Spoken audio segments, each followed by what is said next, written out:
Assalamualaikum warahmatullahi wabarakatuh.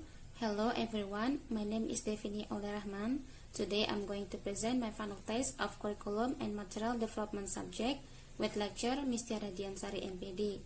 And the topic is about the teacher as self-observer, self-monitoring in teacher development. Let's begin. According to Richards and Noonan, improvement of teaching may be achieved through reflection. Asking what questions give us a certain power over our teaching and the degree of autonomy and responsibility we have in our work as teachers is determined by the level of control that we can exercise over our actions. If teachers want to gain such control, they should be good self-monitors. Noonan and Lamb introduce three parts as central in any reflective teaching: planning, implementation, and evaluation. It is right in the third part where ability to evaluate the effectiveness of teaching takes a key function. What is self-monitoring? Self-monitoring or self-observation refers to a systematic approach to the observation, evaluation, and management of one's own behavior for the purposes of achieving a better understanding and control over one's behavior.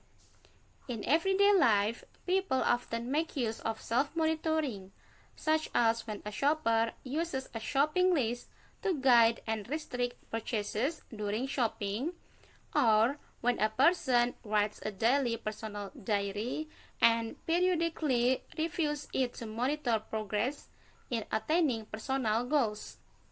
A starting point in teacher development is an awareness of what the teacher's current knowledge, skills, and attitudes are, and the use of such information as a basis for self-appraisal. Why use self-monitoring? 1. Time. For most teachers, the amount of time they spend in professional training is relatively short in comparison to the length of their teaching careers. In order to improve performance over time, however, teachers need feedback on what they do and how well they do it. Self-monitoring is a means of obtaining such feedback and is hence a key ingredient in a teacher's continuing growth and development as a professional. 2. Self-reflection. Self-monitoring provides an opportunity for teachers to reflect critically on their teaching. Reflection is acknowledged to be a key component of many models of teacher development. The skills of self-inquiry and critical thinking are seen as central for continued professional growth. Self-monitoring enables teachers to move from a level where they might be guided largely by impulse, intuition, or routine to a level where their actions are guided by reflection and critical thinking. 3. Narrowing the gap between the teacher's imagined view and reality. Self-monitoring can help narrow the gap between teachers' imagined view of their own teaching and reality, a gap that is often considerable according to research. Safar et al., for example, found that although teachers may be using different methodological approaches and might think they are therefore employing different classroom practices, on closer examination, their actual classroom practices reflect a pool of common instructional behaviors. Self-monitoring can hence help teachers better understand their own instructional processes. 4. Shifting responsibility. Self-monitoring shifts the responsibility for initiating improvement in teaching practices from an outsider, such as a supervisor, to teachers themselves, although it does not obviate the need for objective evaluation of teaching. It enables teachers to arrive at their own judgments as to what works and what does not work in their classroom. What can be learned from self-monitoring? Joseph Loft categorizes 4 types of information about teachers' behavior. 1. The open self.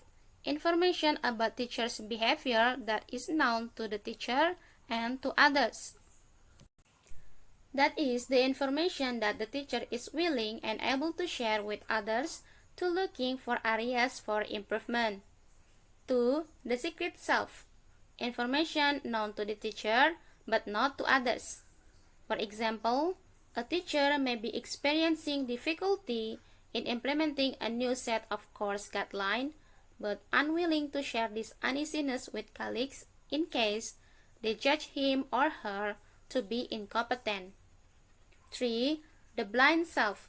Information known to others but not to the teacher. For example, a teacher may unknowingly reinforce certain sexual stereotypes without realizing it, even though this is recognized both by students and colleagues. 4. The hidden self. Information about the teacher's behavior that is unknown to both the teachers and others within the school environment.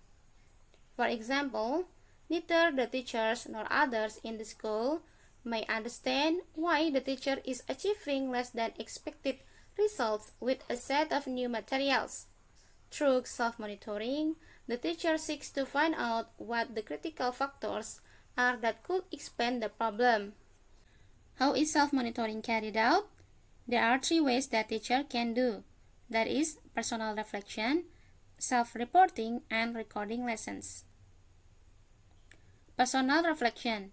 It is the simplest approach through the use of a diary or journal in which the teacher prepares an open extensive report of what happened in teaching. Among many others, one advantage of using diaries is that it allows teachers to explore information that might not be accessible in other ways. It serves to initiate insight into the teaching experience. Self-reporting. This efficient approach involves completing an inventory or checklist in which the teacher indicates which teaching practices were used within a lesson. Teachers can check up to what extent their assumptions about their own teaching are reflected in their actual teaching practices. A teacher, for instance, can use self-reporting to find out about the kinds of teaching activities they have used regularly, the extent to which primary learning goals for a lesson are being met, and the kinds of activities that work well or do not work at all. Recording lessons. Audio or video recording of lessons provide a very reliable moment-to-moment record of what actually happened in the class, though it is not possible for every teacher to use. Here are some suggestions for recording lessons. Place the tape recorder strategically. 30 minutes enough. Microphone placed in the teacher's table. Capture as much interaction as possible. 1 or 2 week period. Check the record objectively and systematically. What to look for in lessons? Many aspects can examine when teachers self-monitor through diaries, self-reports, or recording of lessons. The following are some issues. 1. Classroom management. 2. Teacher-student interaction. 3. Grouping. 4. Structuring. 5. Tasks. 6. Teaching resources. 7. Classroom interaction. 8. Opportunities for speaking. 9. Quality of input. 10. Communicativeness. 11. Questions. 12. Feedback. Guidelines for self-monitoring. In order to apply self-monitoring techniques effectively, the following guidelines are suggested for teachers. 1. Decide what aspect of your teaching are interested in learning more about or you wish to improve. 2. Narrow your choices to those that seem most important to you. 3. Develop a plan of action to address the specific problem area you have identified. 4. Draw up a time frame to carry out your goals. Conclusion. Self-monitoring has many useful applications in language teaching. The best way to determine whether self-monitoring has anything to offer is to try it on a small scale, using the experience to assess its use on a more regular basis. Many teachers have found that self-monitoring techniques give them a far greater insight into their own teaching than more traditional forms of teacher assessment. and are at the same time a simple but effective way of improving the management and understanding of their own teaching. Okay, that's all that I can explain about this topic. I hope this information is useful for you all. Thank you.